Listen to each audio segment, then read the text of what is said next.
ang ikapitong tagpo, ang pagtatwa ni Pedro.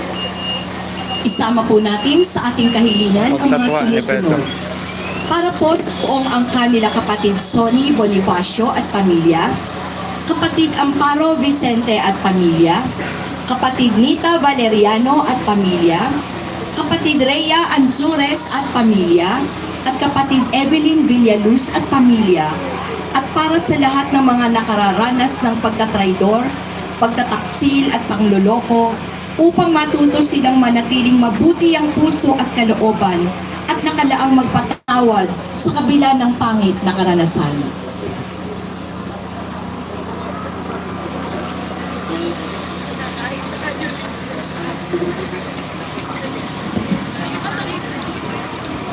Minsan ay dumarating sa ating buhay na tayo ay bumibitiw at nagkukulang ng tiwala at pananampalataya sa Diyos.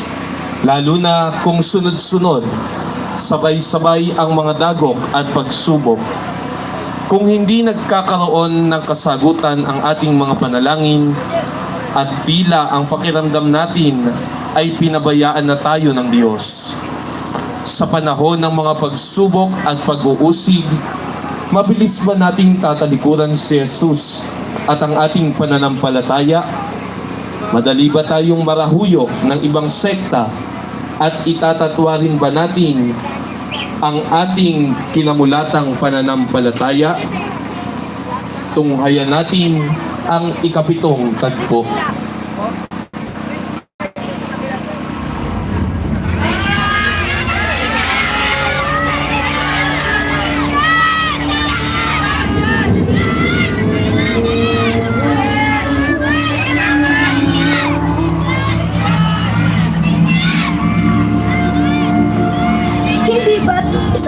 Kasama ni Jesus sa paglilingkod?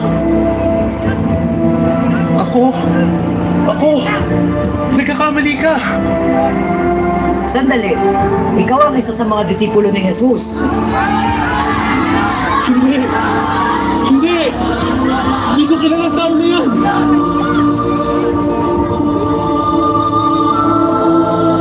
Oo! Ikaw nga! Tama sila! Isa ka sa alagad ni Jesus!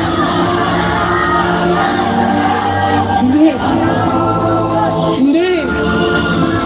Bitawan niyo ako! Hindi ko kilala ang tao na yan!